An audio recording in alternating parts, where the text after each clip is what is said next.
Hello, hello, hello. Welcome to the Long Road podcast. The journey goes ever on with the Long Road. This episode, Gone to Look for America. So this is a podcast about our music as the band, The Long Road, our writing, our stories, anecdotes, interesting people we meet along the way, and who knows what else. First up, thank you so much for listening to this, our inaugural episode. Hope you enjoy your time with us. Second up, what is or who are The Long Road? What do we do? Well, we are musicians, storytellers, writers, explorers, poets, artists, vagabonds, adventurers, thinkers.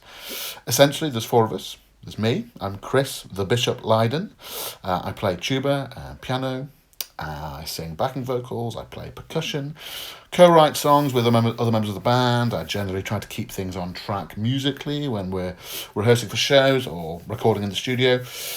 Maybe one day on one of these podcasts we'll tell the story of why my nickname is the Bishop, but that's for a different time. Then there's Steve Bonham. He's the instigator of this whole thing. He's a songwriter, author, poet, singer, guitar player, occasional harmonica player. You'll hear from him in this very first episode, talking about the whole project we're undertaking here, which is called Gone to Look for America, and in particular Steve's upcoming brand new book. Then there's Kev Moore, who plays bass, guitar, drums, percussion, sings. He also co-wrote a bunch of the songs on our new albums. And now Kev is the real deal. He has been there, done it all over the world.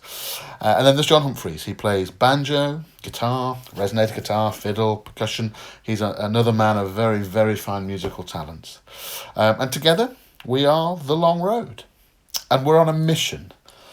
Audiences seem to like the fusion of English singer-songwriter acoustic music with the moonshine spirit of America that we've all soaked up over the years on our journeys, literal and figurative, and we're pouring that into our artistic output.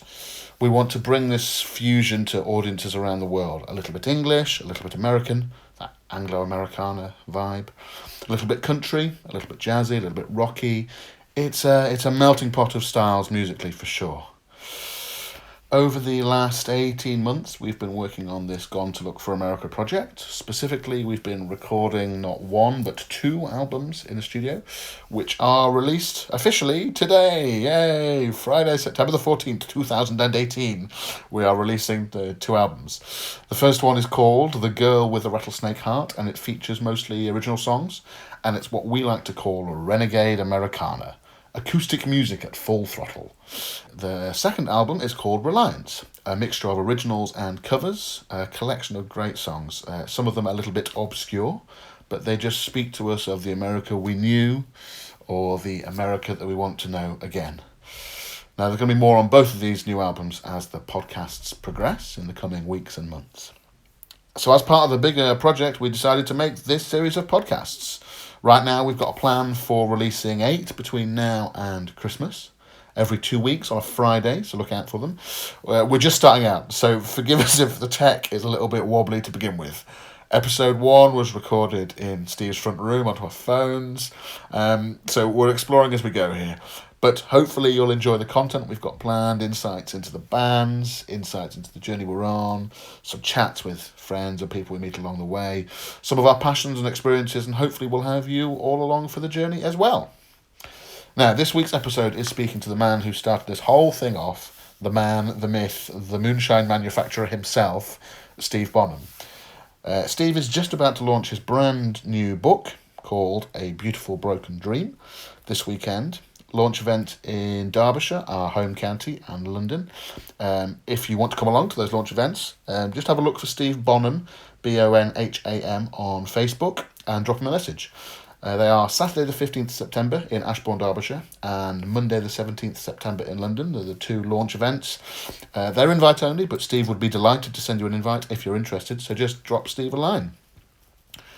In Steve's own words, the book is a trail journey exploring the magic, madness, myth, and moonshine of America in story, poetry, and lyrics. In this podcast episode, Steve talks to me a little bit about the genesis of the whole Gone to Look for America project, and in particular about this new book, A Beautiful Broken Dream. Steve reads a couple of extracts from the book, and we talk about how it all came about. The big official launch for the book will be at Wigtown Book Festival on Saturday the 22nd of September 2018 at 7:30pm. The venue is called the Print Room, and tickets are available on the Wigtown Book Festival website, which is wigtownbookfestival.com. Steve and I will be performing. You'll be reading some bits in the book, reading some other stories not in the book. We'll be performing some of the songs. When Steve and I performed at Wigtown a few years ago, the tickets did sell out. So if you want to come and see us, make sure you get in there quick. Get your tickets online now. Anyway, enough from me.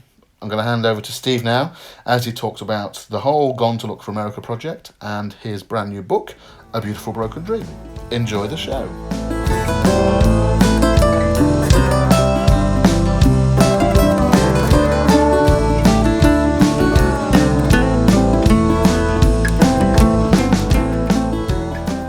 I'm just really pleased by how this, the way the story comes together. It would be great if we were talking about this being a grand plan that we worked on from 2 years ago. But making the whole project, it's just grown and it's become obvious what to do next all the way through it, and I guess it's very topical at the moment, isn't it? America's always there for us. I mean, it's whether we like it or not, it's this big meaningful thing in our lives for which we measure other things. We measure our music, we measure our art, we measure our politics. And sometimes we feel we're winning, and sometimes we feel we could learn a lot. Most of the time, I think we could learn a lot. And this thing started off in many ways. Sometimes I think it started off with a young boy in Bromley Street in Derby, watching a black and white television, and then Dick Van Dyke and Top Cat. I think from Top Cat I learnt that it was absolutely okay to irritate authority. That really has stayed with me since then. The continual battle between Top Cat and Officer Dibble. Officer Dibble, yeah, it's been a big inspiration to me. But I think that we feel that at the moment there's a huge sense of disappointment. Maybe it's the algorithms on Facebook, or maybe it's the algorithms in my brain, but every time I turn on any media at the moment, I'm faced with that big orange buffoon and a new example of something really horrendous, which I accept that I'm getting a very distorted view, but all the same you wonder, well, what's happened? And I think that led to me thinking that why is America so important? What does it mean? Why does it matter? Not just from a practical way of sort of world security, but why does it matter that it seems to be in this place at the moment? And then of course I was at a Billy Bragg concert, and he was doing a concert with a guy called Joe Henry, and Joe Henry is American, and between them they travel on the trains around mostly the southern states as far as I could see, and then they would get out, and some old big station barely used by passengers now, they would record a train song, all of them, and it was a really great concert. But as you can imagine, a Billy Bragg concert is not necessarily full of the liberal conservative elite. It has a certain bias, and I guess it was just after Trump had been elected, and there was a feeling in the room, what's this about? And Joe Henry met it head on. He stood there and he said, "I'd never thought I'd feel kind of a bit insecure, a bit embarrassed almost to be an American. But I ask you to believe that it's not who we are, but where we are." And it's those little ideas that get into your head, and you think, oh, that's an interesting thing, because who they are is something that kind of intrigues me, and intrigues. It sort of resonates with everything that I've ever done, and that's came the idea that to explore as a musician and as a writer, and a guy who likes to wander, explore what is it about America, and who is it about America, and where does this myth and magic and moonshine come from, and where does that grow? Where's the ideas we have of America? Where have they grown from? So, I think, for me, it's always been the way I start doing something creatively is I have to be out on the ground. I have to have my boots on. I have to get the dirt under my fingernails. I have to get into a conversation, and I love the idea of a conversation with people, a conversation with a place. I think if you're in a place, it changes you, and then what you see changes, and that's always fascinated me. And so, with you, Chris, we started to make some music around that idea. I then went off and did this long hike through Georgia and Tennessee and North Carolina, trying to avoid being eaten by bears and hillbilly natives high on OxyContin, and then a road trip down from Asheville to Nashville and across to New Orleans. And I'm surprised how profound I found that. What really hit me about the place, and that's part of America. It's not the whole of America, but it's a kind of key area. Most of the great music from the States, most of the stuff that we experience, comes from that part of the world. You think about what music came from there. You got jazz, you got blues, you've got bluegrass, you've got country. It's just astonishing the different honky tonk. Rockabilly, it's unbelievable. So the place is one of the crucibles of American people and the character and the myth of America. I think so many of the things that we've written about and recorded on the album just came from that. It's an Old Testament world, we walk through 3 hurricanes. There've been floods. There's snowstorms. There's everything hits you at various times in that part of the world. It's a land of retribution and redemption. It's where people go to church and play with snakes. It's a very different sort of place.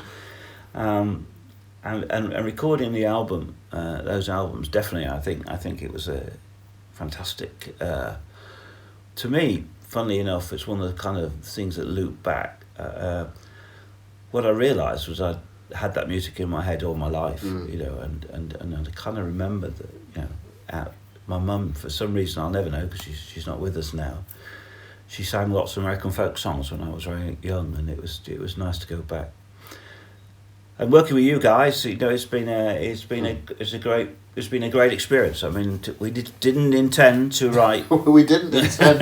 we went distinctly say, right, we're going to do one more. One more. One more. And then during the course of those first few sessions, we were like, yeah, okay, this is good stuff. We're enjoying this, and then then more stuff started to appear, and before we knew it, it was we're doing 2 albums.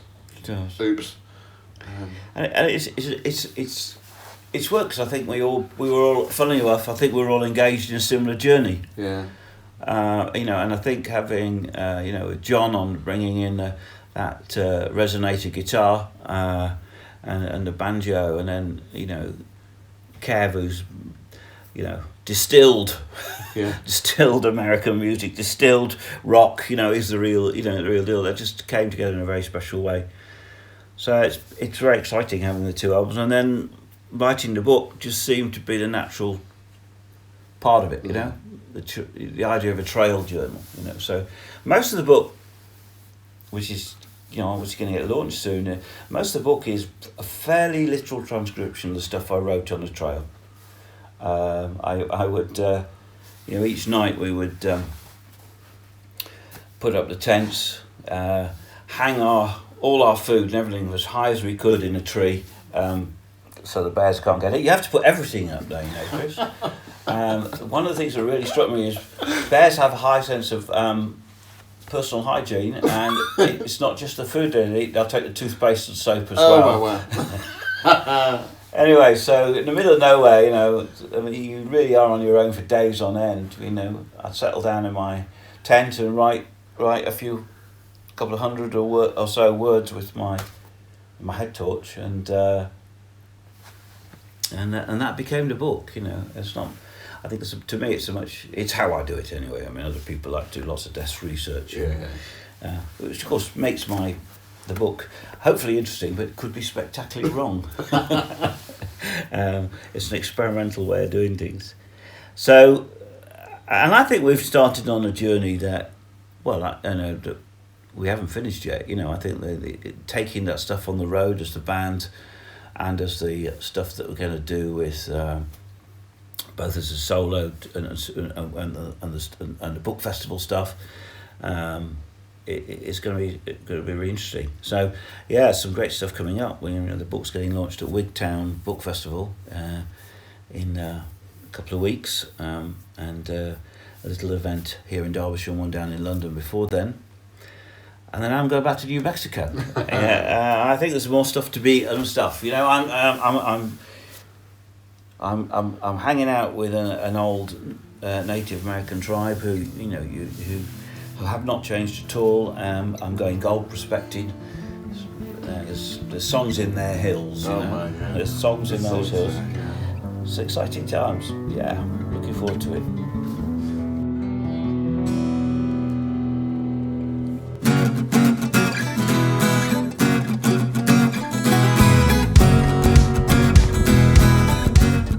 One of the things I think I really learned being out there, and this is why this way inspires me and moves me to do things.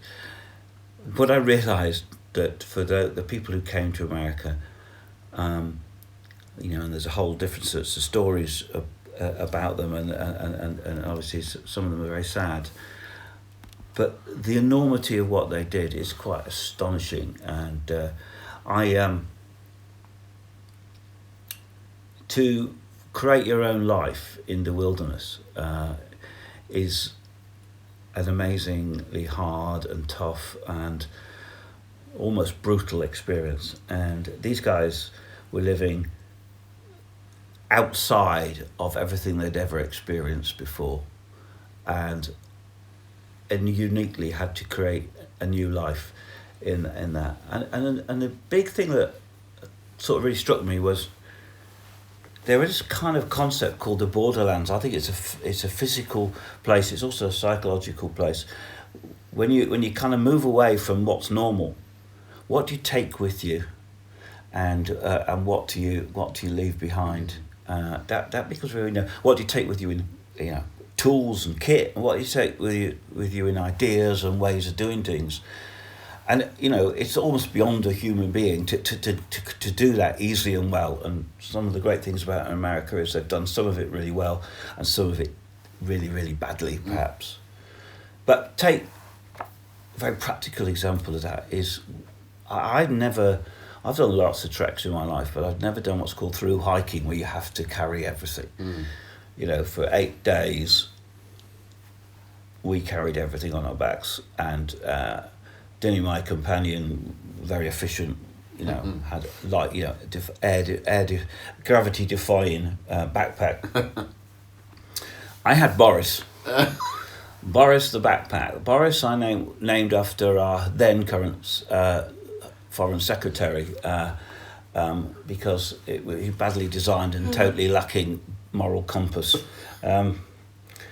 And Boris was packed with everything you would want for the trail, and all the stuff was quite reasonable, except there was just too much of it.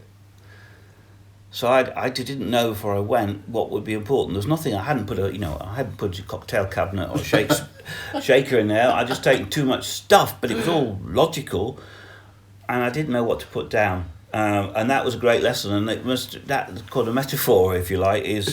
That would be the challenge for everybody. What do you put down? But Boris nearly killed me. There's no way around it, and that's only a slight exaggeration. The bête noire of the trip quickly became not the bears, of which thus far we had only seen bare potential, but my rucksack, which I named Boris after our then Foreign Secretary, being a fraud and lacking a moral compass.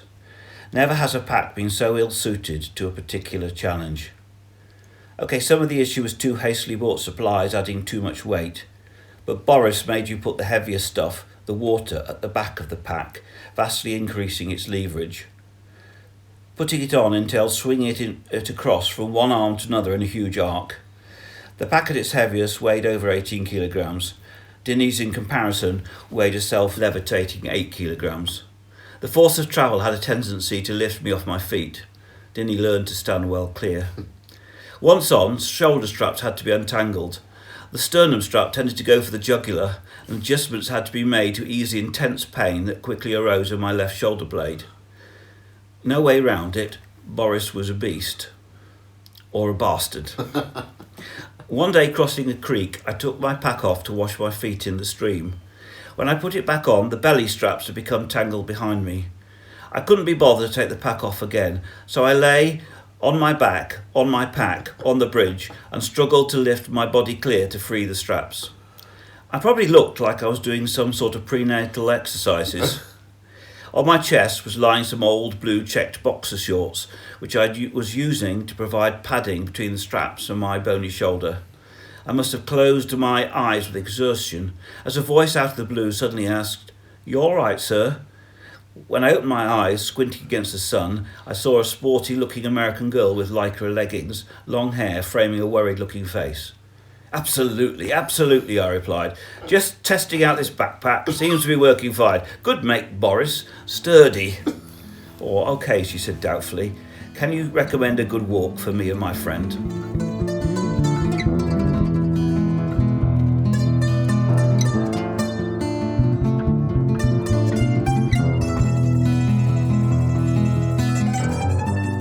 It's funny with the bears. The bears were they're constantly with you, but everyone said you're very unlikely to see them.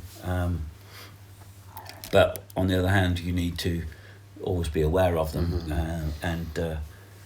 But my friend Dinny, she became expert at seeing bears. But by the time I caught up with her, because she walked faster than me, I generally had missed them, and I think I was getting quite frustrated, having not seen a bear, and spending all this time hauling stuff up and down trees and protecting ourselves. But then I did see one, and in fact, I ended up seeing 3. And to see a huge wild animal like that out on your own in the wilderness is very special and very magical experience. The signs of bear were everywhere. There was bear scat on the ground full of berries, dead trunks of pine and beech and oak smashed open in the search for grubs. Bear's eyes watched from the trees, a gaze of curiosity and questioning. We walked together today, but as Dinny edged in front of me, I saw her pause and wave a restraining hand, signifying, "Come here slowly." Reaching her shoulder, I followed her gaze and saw a big black bear, paused en route to the side of the hill looking at us. He seemed not that far away, almost close to. But there was no sense of threat, just a feeling of mutual curiosity. He moved on a few paces, then paused again, turned his head and gazed with interest. At me. Unreasonably, I felt he was looking at me with acknowledgement, with complicity even. And then he ambled off. It was an intimate moment that I will never forget, a moment in which my heart and mind had no space for anything else than this exchange of a glance and all that it held. I punched the air and hugged Dinny in delight, and as if to affirm we were truly and completely in the wild, a little while later, a large elk ambled slowly across the path in front of us. Quite frankly, I felt ridiculously joyful.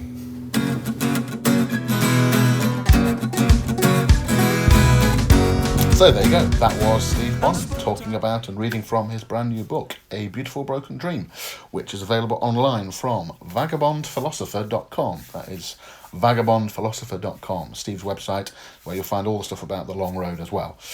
And that's it for this week's podcast, our very first. Thanks so much for listening. If you made it this far, good on you. We'll be back with episode 2 in 2 weeks' time, all being well. That's Friday the 28th September 2018. Look out for us in your podcast app. Subscribe to our podcast wherever you get your podcasts from.